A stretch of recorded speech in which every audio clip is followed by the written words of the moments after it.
दरवर्षी ऑक्टोबरचा पहिला आठवडा हा वन्यजीव सप्ताह म्हणून साजरा केला जातो. यंदा तो 2 ते 8 ऑक्टोबर या दरम्यान असून याच औचित्यावर महा-एम-टी-व्ही मार्फत विशेष टॉक शो आयोजित करण्यात आलाय.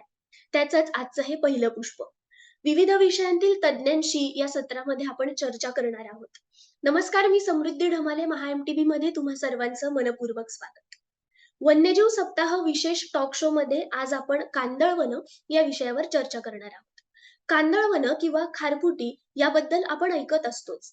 एक महत्वाची परिसंस्था असलेल्या कांदळवनांवर आजच्या पहिल्या सत्रात आपण चर्चा करणार आहोत. या विषयावर मार्गदर्शन करण्यासाठी आपल्यासोबत आहे डॉक्टर शीतल पाचपांडे. शीतल मॅडमचा कांदळवनांवर बराच अभ्यास असून त्यांनी याविषयी जनजागृतीचेही काम केले आहे. यापूर्वी महाराष्ट्र कांदळवन कक्षामध्ये त्यांनी प्रकल्प उपसंचालक म्हणून काम पाहिलंय. कांदळवन परिसंस्था या विषयातील डॉक्टरेट असलेल्या शीतल यांनी अनेक विद्यार्थ्यांना सहाय्यक प्राध्यापक म्हणूनही मेंटॉर केले आहे. शीतल मॅडम, नमस्कार आणि खूप खूप स्वागत महा-एम-टी-व्ही मध्ये. नमस्ते. माझा पहिला प्रश्न आहे की कांदळवन या परिसंस्थेचं महत्व काय आहे? थँक्यू समृद्धी. आज आपण ह्या सत्राची सुरुवातच कांदळवनांनी करतोय आणि म्हणजे किनाऱ्यापासूनच आपण जैवविविधतेची जोपासना करतोय ह्या वाईल्ड लाईफ वीक साठी. कांदळवनांबद्दल सांगायचं तर कांदळवन परिसंस्था ही किनारी जंगलांमधली अतिशय महत्वाची अशी परिसंस्था आहे. जागतिक दृष्ट्या आज सगळी लोक या परिसंस्थेच्या संवर्धनासाठी खूप खूप प्रयत्न करतायत, कारण प्रत्येकालाच असे कळून चुकलंय की ही परिसंस्था अतिशय अतिशय दुर्मिळ, निराळी आणि महत्वाची आहे. या परिसंस्थेत देखील इतर जंगलांप्रमाणेच झाडे, झुडपे, गवत, वेली दिसून येतात. परंतु किंवा म्हणजे ही जी झाडे झुडपे असतात ती भरती ओहोटीच्या प्रवासामुळे किंवा प्रवाहामुळे जी दलदल तयार होते यामध्ये आढळतात. या दलदलीत आपल्याला इतर आंबा, चिकू, फणस अशी कुठलीही झाडं दिसून येत नाही. इथे जी झाडं असतात त्यांना कांदळवन, म्हणजे ही झाडं कांदळवन तयार करतात, इन शॉर्ट सांगायचं तर. आणि पर्यावरणीय, आर्थिक, सामाजिक दृष्ट्या अनेक फायदे या जंगलांमुळे मिळतात. येथील झाडांना जमिनीवर वाढणारी श्वसनमुळे असतात. ही श्वसनमुळे जी असतात ती अनेक जीवांना निवारा आणि संरक्षण देतात. चक्रीवादळ किंवा मोठ्या समुद्रातून येणाऱ्या ज्या लाटा असतात यापासून जी जमिनीची धूप होणार असते त्या धूप होण्यापासून ही झाडं जमिनीला वाचवतात. शिवाय जागतिक तापमान वाढ जी होते, ज्यामध्ये CO2 कार्बन डायऑक्साईड हा एक मुख्य घटक मानला जातो, एक मुख्य वायू आहे, हा कितीतरी जास्त पटीने ह्या खारफुटी शोषून घेतात आणि त्यांचा साठा करतात.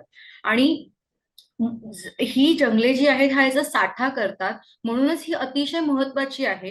कारण ह्यांचं संवर्धन नाही केलं तर त्यांनी जेवढा पण कार्बन डायऑक्साईडचा साठा केलाय ना, ते सगळं कार्बन डायऑक्साईड हा जो हरित वायू, ग्रीन हाऊस गॅस आपण ज्याला म्हणतो, हा पूर्ण पर्यावरणामध्ये परत येईल आणि त्याच्यामुळे त्याचे धोके अधिक तर जास्त होतील. आणि किनारी भागांमध्ये याशिवाय राहणारी जी लोक असतात त्यांचं संरक्षण करतात. ही लोक त्या गावांना सुरक्षित ठेवतात. आज आपली ही सगळी गावं सुरक्षित आहेत कारण आपल्या किनारपट्टीवरती कांदळवनं आहेत. एवढंच नाही तर तिकडच्या लोकांना रोजगाराच्या संधी उपलब्ध करून देतात. इतर लोकांना अन्न देतात, म्हणजे जे मासे वगैरे जे आहेत त्यामुळे. आणि रोजगाराच्या संधी जर आपण म्हटलं तर मासेमारी, निसर्ग पर्यटन यासारख्या अनेक बाबींचा समावेश ह्या कांदळवनांमध्ये आहे. बरं. कांदळवन परिसंस्था किंवा कोणतीही परिसंस्था म्हटली की त्याच्यात प्रजाती येतात वेगवेगळ्या. तर दुर्मिळ प्रजाती महाराष्ट्रात कोणकोणत्या आहेत आणि त्यांचं महत्व काय आहे? महाराष्ट्र खरं तर असं सांगावं म्हटलं तर महाराष्ट्र हे महाजैवविविधता राष्ट्रही आपण याला म्हणू शकतो, कारण अनेक दुर्मिळ अशा जैवविविधता आपल्याला इथे सापडतात. आणि पश्चिम घाटामुळे आपल्याला ती देणगीच आहे दुर्मिळ प्रजातींची. कांदळवनांबद्दल म्हटलं तर एकूण 18 प्रजाती, ज्या अशा प्युअर कांदळवन म्हणून आपण म्हणतो, ह्या आपल्याला महाराष्ट्रामध्ये सापडतात. आणि 20हून अधिक अशा कांदळवन सहयोगी वनस्पती आहेत ज्या आपल्याला महाराष्ट्राच्या कांदळवन जंगलांमध्ये सापडतात. यामध्ये तिवर आहे किंवा पांढरी चिप्पी आहे किंवा कांदळ रायझोफोरा ज्याची मुळं जमिनीवर असतात आणि त्याच्यावरती झाडाचा डोलारा असतो सुगंधा, यासारख्या ज्या प्रजाती आहे या सर्वसाधारण आढळतात. हं, आणि काही विशिष्ट अशा प्रजाती आहेत की ज्या आपल्याला जास्त करून सिंधुदुर्ग किंवा रत्नागिरी या भागांमध्येच बघायला मिळतात. काही नावं सांगायची म्हटलं तर जसं आहे इरापू, सुंदरी, लाल चिप्पी, भेलांड किंवा हं, ब्रुगेरा, म्हणजे बऱ्याच वनस्पतींना कांदळवनांमध्ये कांदळ असंच म्हटलं जातं, जी आपली मराठी नावं आहेत त्याच्यामध्ये. हं, पण प्रत्येक झाडाला एक वनस्पती शास्त्रातलंही नाव असतं आणि त्याची हं. पण एक वेगळी गंमत आहे. आपण त्याच्यावरती नंतर कधीतरी परत बोलूयात. पण ह्या भागांमध्ये आपल्याला अशा ह्या दुर्मिळ एक 5-6 प्रजाती आहेत. त्या आपल्याला फक्त तिथेच सापडतात. इतर किनारपट्टींवरती आपल्याला त्या सहसा नाही दिसत. तुम्ही आता बोलताना पांढरी चिप्पीचा उल्लेख केला आणि नुकताच राज्य कांदळवन वृक्ष घोषणा दिवस सुद्धा आपण साजरा केला. तर पांढरी चिप्पीबद्दल आम्हाला अधिक जाणून घ्यायला आवडेल. खरं तर पांढरी चिप्पीबद्दल सांगायचं म्हटलं तर व्हरांड्यावरती बसून आम्हा मित्रमैत्रिणींच्या गप्पा व चर्चा यामधून रंगलेला विषय होता की हं, महाराष्ट्राला राज्य कांदळवन वृक्ष का असू नये. आणि आज आपल्याकडे तो राज्य कांदळवन वृक्ष आहे हे ऐकून बघून खूपच समाधान आणि खूपच आनंद होतोय. आणि हं, याच्यामध्ये काहीतरी म्हणजे आपलाही सहभाग त्याच्यामध्ये आपण देऊ शकलो की आपण राज्य कांदळवन वृक्ष असावा यासाठी आपण मागणी केली. हं, जसे राज्याचे पक्षी आहेत, फळ आहे, फूल आहे इत्यादी. त्याबरोबरच आज महाराष्ट्राला कांदळवन वृक्ष देखील आहे. पांढरी चिप्पी ही महाराष्ट्राच्या किनारपट्टीवर सर्वत्र आढळते. हं, आणि असं लक्षात आलं की खूप कमी लोकांना हे माहितीये की पांढरी चिप्पी सुद्धा कांदळवन आहे. हं, म्हणजे महाराष्ट्रामध्ये आपण अनेक ठिकाणी गेलो आणि जेव्हा आपण गावकऱ्यांशी बोलतो, तेव्हा गावकरी आपल्याला सांगतील की तिवर आहे किंवा रायझोफोरा नावाचं जे कांदळवन आहे, त्याला आपण कांदळच म्हणतो आपण. हे सर्वसाधारण लोकांना माहिती असतं की हे कांदळवनांमधल्या प्रजाती आहेत. पण हं. चिप्पी म्हटलं की त्यांना तेवढं माहिती नसतं की हे कांदळवन आहे. आणि मग जेव्हा माहिती नसतं तेव्हा असंही होतं की आम्ही कांदळवन नाही तोडत आहे, आम्ही दुसरी प्रजाती तोडतोय. पण ओके. काही भागांमध्ये असंही लक्षात आलं की चिप्पीची तोड सुद्धा होत होती. हं, त्याच्यामुळे पांढरी चिप्पी जी आहे त्याची मुळं, त्याचं झाड, त्याची पानं आणि इतकं सुंदर ते झाड दिसतं. असं मोठं भलं मोठं आणि भली मोठी अशी गाजरासारखी मुळं त्याची जमिनीच्या वरती येतात. परत त्याचं फूल असं मोठं असतं. त्या फुलामध्ये भरपूर सारं मध असतं. आणि ओके. मला कोकणातच एका व्यक्तीने सांगितलं होतं की हे जे मध आहे सकाळी सूर्योदय व्हायच्या आधी जर ते मध तुम्ही घेतलं तर सर्दी, खोकला, कोरोना-विरोना काहीही होणार नाही तुम्हाला. इतकं म्हणजे त्याच्यात औषधी गुणधर्म आहे. याशिवाय हं, त्याची फळं जी आहेत ती सुद्धा खाऊ शकतो आपण. म्हणजे असंही एका स्थानिकच महिलेने असं सांगितलं होतं, की ही फळं जेव्हा पिकतात, तेव्हा त्याला हं. चीज सारखं फ्लेवर येतो. तर हो. कदाचित भविष्यामध्ये चीज हे कांदळवनांपासून सुद्धा उपलब्ध होऊ शकतं आणि ते पण आपल्या राज्य कांदळवन वृक्षापासून. तर वाह! त्यामुळे मला असं वाटतं, की राज्य कांदळवन वृक्ष हे घोषित झाल्यामुळे कांदळवनांबद्दल अधिक जागरूकता लोकांना मिळेल आणि अ, पुढे भविष्यातही म्हणजे इव्हन छोट्या मुलांनाही माहिती असेल, अरे राज्य कांदळवन वृक्ष म्हणजे काय? म्हणजे तर स्टेट बॅम्बू ट्री सोनचिप्पी आहे. हं, सोनोरेशिया अल्बा असं त्याचं वनस्पतीशास्त्रातलं नाव आहे. बरोबर. आणि खूपच सुंदर हे झाड आहे. जर तुम्ही हं, हं. बघितलं नसेल तर म्हणजे मी लोकांना असं निमंत्रण देते, की तुम्ही जा जवळपास आणि बघा. काही नाही तर नक्कीच. ऐरोलीला तर कांदळवन आणि सागरी हं, जैवविविधता हं. केंद्र आहे. तिथे तर हं, सहज हे वृक्ष बघायला मिळतं. तिथे जाऊन हं. नक्की बघा.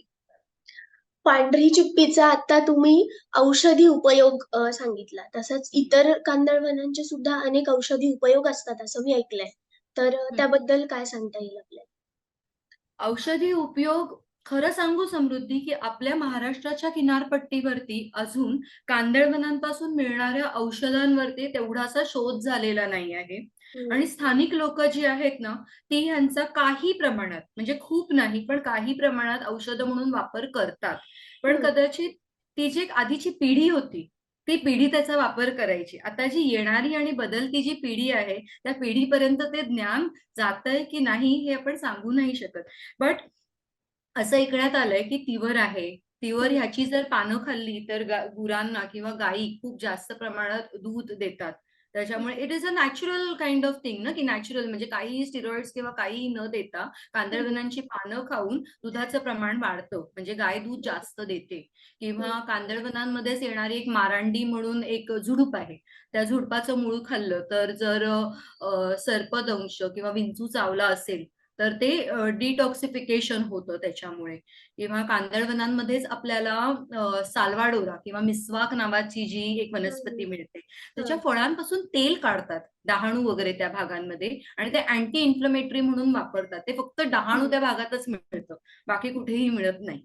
आणि ओके. मला म्हणजे कॉन्फिडन्स आहे की अजून बरेच असे उपाय वगैरे असतील, पण ते आपल्यापर्यंत अजून पोहोचलेले नाही आहेत. पोहोचले ते नाहीये. स्थानिकांपर्यंत तिथपर्यंतच राहिले असावे. नक्कीच यावर संशोधन होणं खूप गरजेचं आहे, असंच आपण म्हणूया. पुढचा प्रश्न मगाशी तुम्ही उल्लेख केलात, की अ, एक लोकसंस्कृती सुद्धा तिथं आहे किंवा लोकजीवन जे कांदळवनांभोवतीचं फिरतं. त्याविषयी काय बोलू शकतो? म्हणजे अ, तिथे काही प्रथा, परंपरा असं काही आहे का? किंवा लोकांच्या काही श्रद्धा आहेत का कांदळवनांविषयीच्या? असा तुमचा अनुभव काय सांगतो? सांगायला गेलं ना, तर प्रत्येक कांदळवनांमध्ये कारण कांदळवन हे कोळ्यांचे हां. हां, जे कोळी लोकं असतात किंवा जी मासेमारी करणारी लोकं असतात, हं, यांना काही प्रमाणात किंवा काही काही वेळेला आपल्यापेक्षाही जास्त त्यांना सेन्सिटिव्हिटी कांदळवनांबद्दल आहे. हं. आणि काही लोकांना नाहीये. म्हणजे जे मासेमारी नाही करत त्यांना नाही माहिती, की कांदळवनं किती महत्त्वाची आहेत. बरोबर. आणि काही ठिकाणी मला असं वाटतं जनजागृतीमुळे आज हा तो खूप फरक पडलेला आहे. अनेक संस्था आहेत, जसं कांदळवन प्रतिष्ठान एक आहे, जिथे मी काम करत होते हं, किंवा त्याबरोबरच अशा अनेक संस्था आहेत, ज्या कांदळवनांसाठी जनजागृतीची पण कामं करतायत. आणि ह्यामुळे सुद्धा म्हणजे तिकडची जी लोकं आहेत, त्यांना कांदळवनांचं महत्त्व पटू लागलंय. हं. आपल्या मुंबईमध्ये जर सांगायचं म्हटलं तर एक एकविरा आईचं छोटंसं देऊळ आहे, हं. भांडूपच्या तिकडे. ओके. आणि असं मी पाहिलंय, की बऱ्याच ठिकाणी कांदळवनांमध्ये अशी छोटी-छोटी देऊळं आहेत आणि हं. त्यांची आई तिकडे राहते. ओह! म्हणजे कांदळवनं ही त्यांची आईच आहे जणू. आणि नारळी पौर्णिमेला जेव्हा ते मासेमारीला पुन्हा सुरुवात हं, हं, करतात, हं. पावसाळ्यामध्ये बंद असते मासेमारी, हं, तेव्हा त्या बरोबर. आईचं दर्शन घेतात, तिची पूजा करतात, तिची पालखी काढतात आणि मग मासेमारी करायला सुरुवात करतात. तर नक्कीच ही जी किनारी भागांमध्ये जी मासेमारी करणारी लोकं आहेत, हं. यांचं खूप एक घनिष्ठ नातं आहे या कांदळवनांशी. कारण त्यांच्यासाठी ती त्यांची आई आहे. क्या बात है! अ, आपण आता तुम्ही कांदळवन प्रतिष्ठानचा पण उल्लेख केलात किंवा तुम्ही हं, तिकडे प्रकल्प उपसंचालक म्हणून काम पाहत होता. तर focusing on mangrove eco tourism की हं, आता ही संकल्पना कुठेतरी मूळ धरतीये. तर हं. ती संकल्पना काय आहे? त्यात काय-काय असतं? आणि त्याच्याविषयी म्हणजे ती वाढायला हवी यासाठी काय करायला पाहिजे? कांदळवन निसर्ग पर्यटन हा एक अतिशय सुंदर प्रकल्प आहे, जो कांदळवन प्रतिष्ठानामार्फत राबवण्यात येतो. हं, म्हणजे कांदळवन कक्ष आहे, कांदळवन प्रतिष्ठान आहे हं, आणि गावकरी आहेत, तिकडचे हं, स्थानिक आहेत हं, आणि फील्डवरती जी काम करणारी प्रकल्प सहयोगी आहेत. तिकडचे लाईव्हलीहूड स्पेशालिस्ट आहेत, तिकडचे रेंज फॉरेस्ट ऑफिसर आहेत. अशी खूप मोठी टीम आहे. हे निसर्ग पर्यटन प्रकल्प आज जे राबवली जात आहेत, हं, यांना पुढे नेण्यासाठी जे प्रयत्न करतायत हं, आणि त्याच्यामध्ये अशी 10 गावं कांदळवन प्रतिष्ठानामार्फत निवडली गेलेली आहेत, जिथे हं, खूप सुंदर परिसंस्था बघायला मिळते. म्हणजे असं नाही आहे, की तुम्ही डहाणूच्या ठिकाणी जिथे मरंबळपाडा आहे, हं, तिकडे गेलात आणि बघितलं, तुम्हाला कळली कांदळवनं काय आहेत. हं, तुम्ही ज्यावेळेला रत्नागिरीला जाल, तिकडे तुम्ही ती एकदम दुर्मिळ कॅन्डेलिया कॅन्डल नावाचं कांदळवन बघाल हं. आणि त्याबरोबर मगरींचा सहवास बघाल. तुम्हाला कळेल की ही परिसंस्था अतिशय वेगळी आहे. हां, तुम्ही हां. काळिंजेमध्ये जाल, तिकडच्या त्या महिला, तिकडची ती आजी जेव्हा तुम्हाला कळकळीने सांगेल, की ते मँग्रोव्हज काय आहे, तिकडची शंख, शिंपले वगैरे ते कसे म्हणजे तिकडे राहतात आणि कसे म्हणजे तिकडे ते वाढतात. हं, तेव्हा तुम्हाला अजून एक वेगळं कांदळवन कळेल. हं, त्यामुळे मला असं वाटतं, की हे निसर्ग पर्यटन हे जे आहे, त्याचे हे जे वेगळे-वेगळे जे पण काही गट आहेत, हे हं, गट खूप सुंदररित्या आज कांदळवन निसर्ग पर्यटनाचे प्रकल्प राबवतायत.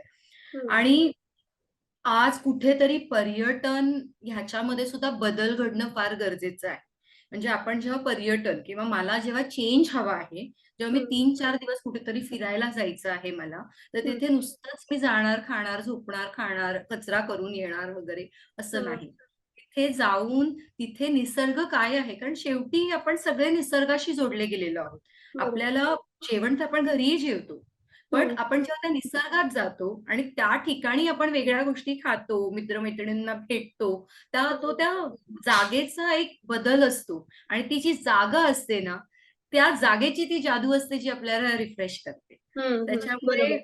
मला असं वाटतं, की निसर्ग पर्यटन हा अतिशय एक महत्त्वाचा, सुंदर आणि नाविन्यपूर्ण प्रकल्प आहे, जो हं, कांदळवन प्रतिष्ठानामार्फत राबवला जातो. आणि प्रत्येकाने आवर्जून प्रत्येक प्रकल्पाला भेट द्यावी. कारण प्रत्येक प्रकल्प हा वेगळा आहे.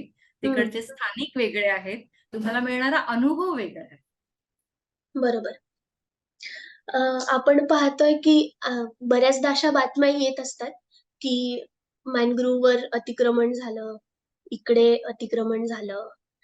तर धोके काय-काय आहेत कांदळवन या परिसंस्थेला? धोके म्हणजे धोके, धोके इतके धोके आहेत या परिसंस्थेला, याच्यावरती काय बोलायचं? म्हणजे खरं बघितलं तर आपणही एक धोका आहोत आणि निसर्गही एक धोकाच आहे. हं, कारण म्हणजे आपल्याबद्दल सांगायचं म्हटलं तर जमिनीचं जे रूपांतरण होतंय हं, किंवा जी जंगलतोड होतेय, काहीही कारण असू दे. शेती असेल किंवा मत्स्यशेती असेल, जसं तळी बनवली जातात, त्याच्यामध्ये कोळंबीचं पालन केलं जातं हं, किंवा पर्यटन म्हणजे जिथे शाश्वत पर्यटन नसतं. हं, असं विचार न करता जिथे नुसतंच पर्यटन, नुसतंच रिसॉर्ट, नुसतंच मस्ती, नुसतंच म्हणजे सगळ्या गोष्टींचा विचार केला पाहिजे किंवा जे वाढते शहरीकरण होतंय, या सगळ्यांपासून धोका आहेच. कारण ह्याच्यामुळे काय होतंय, की तिकडचा अधिवास जो आहे ना, त्या अधिवासाचं नुकसान होतंय आणि कांदळवनांनी व्यापलेली जागा कमी होते. ही जागा कमी झाली, की तिकडची जैवविविधता कमी झाली. तिकडची जागा, तिकडची ते वृक्ष, तिकडची जैवविविधता या सगळ्या गोष्टी कमी झाल्या, की त्या परिसंस्थेपासून मिळणारे हे जे पण काही फायदे आहेत, हं. तेही कमी झाले. अन्न बरोबर. कमी झालं, जमिनीची जी धूप होते आहे किंवा ते सगळंही आपण नाही वाचवू शकत आणि माणसाने किती पण अगदी अंबुजा सिमेंटची जरी आपण भिंत उभी केली, तरीही ती सिमेंट वाचवू शकणार नाही आपल्याला चक्रीवादळापासून किंवा ह्या हं, सगळ्या गोष्टींपासून. आणि निसर्गाबद्दल सांगायला गेलं तर आज जे वातावरणीय बदल होत आहेत, ज्याला क्लायमेट चेंज म्हणून आपण म्हणतोय. हं. पूर्वी अशी संकल्पना होती, की खरंच आहे का हे क्लायमेट चेंज? म्हणजे हं. किंवा कुणाकुणाला असं वाटायचं हे मिथ आहे. पण ते बरोबर. मिथ नाहीये. आज आपल्याला डोळ्याला समोर-समोर दिसतंय. दिसतं. समुद्राची पातळी वाढ होतेय.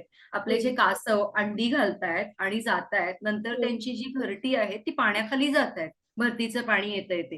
हे का हं, होतंय? कारण समुद्राची पातळी वाढते आहे. मग वाढते तापमान. आपण कितीतरी हीट वेव्हज, हीट स्ट्रोक आधी मला नाही आठवत मी कधी ऐकले होते. पण मागच्या हं, ह्या 1-2 वर्षामध्ये हीट स्ट्रोक्स आणि हीट वेव्हचं प्रमाण वाढलंय.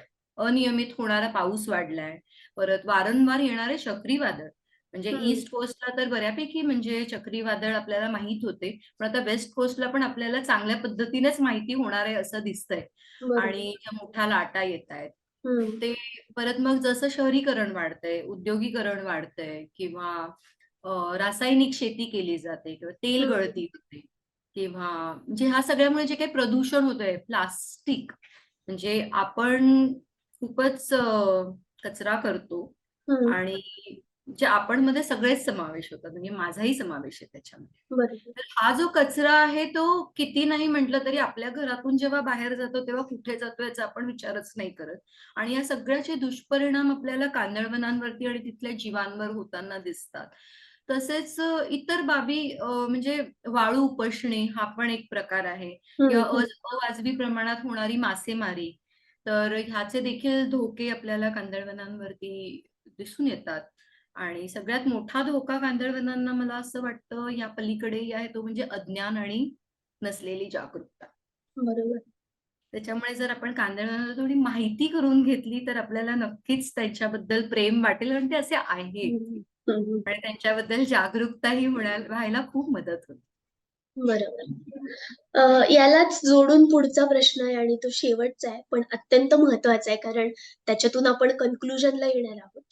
तर हे जे काही धोके आहेत किंवा ही सगळी जी माहिती सांगितली तुम्ही, तर कांदळवन या परिसंस्थेचं संवर्धन व्हायला पाहिजे, यासाठी आपण काय-काय उपाय करायला पाहिजे? हं. याच्यासाठी मला असं वाटतं, की लोकसहभाग म्हणजे आपला सहभाग असणं अतिशय गरजेचं आहे. हं, त्यासाठी जागरूकता वाढवणे, आपण आपल्या फ्रेंड्समध्ये, फॅमिलीमध्ये किंवा आपल्या कम्युनिटीमध्ये याच्याबद्दल वेळोवेळी सांगितलं पाहिजे, त्याच्याबद्दल जागरूकता केली पाहिजे. हं, आपण तर Instagram सारखी जनरेशन आहोत, Instagram, Facebook त्याच्यावरतीही ह्याच्याबद्दलच्या पोस्ट टाकल्या पाहिजे, की जेणेकरून काही नाही तर तुम्ही स्वतः कांदळवनांबद्दल फोटो काढून पाठवा. म्हणजे त्याच्यामध्ये सुद्धा असं कळतं, अरे किती निराळी झाडं आहेत ती. हो. काहीतरी त्याच्याबद्दलची माहिती लोकांना कळते. ज्या संवर्धन करणाऱ्या संस्था आहेत, त्यांना समर्थन केलं पाहिजे. हं, अनेक संस्था आपल्याकडे पूर्ण महाराष्ट्राच्या किनारपट्टीवरती आज आहेत. त्या हं, निरनिराळ्या लेव्हल्सला काम करतायत. तर या संस्थांबरोबर आपल्याला जसं जमेल, तसा आपण सहभाग घेतला पाहिजे. स्वच्छता अभियान ज्या लोकसहभागातून होत आहेत किंवा काही संस्थां थ्रू ते लोकं करतायत हं, किंवा कम्युनिटी पार्टिसिपेशननी होत आहे. तर असे स्वच्छता अभियानामध्ये सुद्धा सहभाग घेतला पाहिजे. कारण मला असं वाटतं जेव्हा आपण या अभियानामध्ये जातो, अ, म्हणजे मी जस्ट एक एक्झाम्पल सांगते, की कॉलेजच्या मुलांशी जेव्हा माझं बोलणं होतं, की हं. स्वच्छता अभियानाबद्दल, तर त्यांना क्लीनअप ड्राईव्हज वगैरे या सगळ्याचं सर्टिफिकेट मिळतं, मार्क्स मिळतात म्हणून ते जातात. पण जातात. जेव्हा ते जातात, जेव्हा तो ते कचरा उचलतात, सगळे नाही, पण किमान एक 10-20% मुलं त्याच्या खालती एखादा जाणारा खेकडा बघतात किंवा एखादा शंख बघतात, एखादे शिंपले बघतात आणि तेव्हा त्यांना कळतं, की अरे ही परिसंस्था वेगळी आहे. वेगळी. आणि या कचऱ्यामुळे खूप फरक पडतोय ह्या परिसंस्थेवर आणि त्यामुळे हा कचरा कमी झाला पाहिजे आणि आजची पिढी हा बदल घडवतीये. म्हणजे हं, मी हं, कितीतरी लोकं अशी बघितली आहे, जी शाश्वत गोष्टी त्यांच्या लाईफस्टाईलमध्ये आणतायत. जे चेंज घडवतायत या गोष्टींचा. हं, त्याच्यामुळे तो रिड्यूस, रियूज, रिसायकल ते 3 आर जे आहेत, ते हं. आपण कायम लक्षात ठेवले पाहिजेत. कारण त्याच्याने खूप फरक पडू शकतो. एक माणूस सुद्धा कितीतरी पटीने कचरा बनवतो. जर आपण वर्षभर एका माणसाने केलेला कचरा ज्याच्यावरती जर आपण मेजर केलं, तर ते त्याचे खूप मोठी क्वांटिटी होते त्याची सुद्धा. हं, तसंच शाश्वत मासेमारीच्या पद्धती हां, ते आपल्या हातात नाही आहे. बट जे सी फूड आहे ना, ते जबाबदार किंवा रिस्पॉन्सिबली आपण सुद्धा त्याचा वापर केला पाहिजे. हं, हं. म्हणजे मला असं वाटतं, की आपलं ते ठरलेले वार असतात ना, ते सुद्धा त्याला रिस्पॉन्सिबल एक सी फूड ईटर्ससाठी एक रिस्पॉन्सिबिलिटीचा एक काय माहिती एक आभास करून देणारे आहे. बरोबर. आणि पुढच्या पिढीला आपण शिकवलं पाहिजे, हं, की हे महत्वाचं आहे. म्हणजे कांदळवनांपासूनच नाही, प्रत्येक त्यांची जी लाईफस्टाईल आहे, ती जी चेंज होते आहे. आज यूज एंड थ्रो टेक्नॉलॉजी जी अशी रक्तामध्ये अशी भिनत चाललेली आहे, तर ती हं. नाही झाली पाहिजे. त्याच्यावरती त्यांना कळलं पाहिजे, की आज आपण एवढ्या स्ट्रॉ नाही घेतल्या पाहिजे, आपण नारळ पाणी घेतो तर. म्हणजे बरोबर. स्टीलची एक स्ट्रॉ पण घेतली, तरी पण कितीतरी स्ट्रॉ जात नाहीत. कारण नक्की. कितीतरी वेळा असं जेव्हा आपण बघतो ना, की कासवाच्या पोटामध्ये आपल्याला प्लास्टिक सापडलं किंवा माशाच्या पोटामध्ये आपल्याला प्लास्टिकचे कण किंवा तुकडे सापडले. म्हणजे आता हे मोठं दिसणारं प्लास्टिकच नाही, पण मायक्रो प्लास्टिक पण खूप पटीने या हं, मास्यांमध्ये जातंय आणि हं, ते आपल्याकडे येतंय. तर मला असं वाटतं, की हे जे काही गोष्टी आहेत ना, या थोड्या-थोड्या गोष्टी जरी आपण आपल्या डेली लाईफमध्ये आणल्या, तर ह्याचा खूप जास्त प्रमाणात फरक आपल्या परिसंस्थेवरती दिसून येईल आणि हं. ज्या गोष्टी आपल्याला इथून पुढे 30 वर्ष दिसणार आहेत, त्या कदाचित पुढे जाऊन आपल्याला 50 किंवा 100 वर्ष पण दिसतील. आपल्याला माहिती नाही, की किती दिवस आपल्याला हे असं समृद्ध जीवन जगायला मिळेल. हं. बट आपल्या नेक्स्ट जनरेशनसाठी जर काही हवं असेल, काही ठेवायचं असेल, तर ह्याची जाणीव आपल्याला त्यांना देखील करून देणं फार गरजेचं आहे. नक्कीच. क्लायमेट चेंज, कांदळवनं आणि पर्यावरणातले किंवा एकूणच जैवविविधतेतले सगळे घटक कसे इंटरकनेक्टेड आहेत, हे आपल्याला हळू-हळू कळतंय. कांदळवनांविषयी खूप सुंदर माहिती तुम्ही आम्हाला सांगितली. त्यासाठी खूप खूप धन्यवाद तुमचे. मला तुमचे विशेष आभार यासाठी मानायचे आहेत. खूप कमी वेळेत आपण हे सगळं अरेंज केलं आणि तुम्ही तुमच्या व्यस्त शेड्यूलमधून मला एवढा वेळ दिला आणि खूप पटापट आपण सगळं केलंय. सो त्यासाठी खूप मनापासून. थँक यू समृद्धी. आणि मला खूप आनंद होतोय, की आपण कांदळवन या विषयापासून या वाईल्ड लाईफ एक्झॅक्टली. वीकची सुरुवात केलीये. येस. सो वाईल्डलाईफ वीकची सुरुवात तर झाली. आजचा भाग तुम्हाला कसा वाटला हे आम्हाला कमेंट करून नक्की कळवा. आणि उद्याच्या भागात आणि इथून पुढे 8 तारखेपर्यंत प्रत्येक भाग पाहायला विसरू नका. भेटूयात पुढच्या भागात. तोपर्यंत नमस्कार.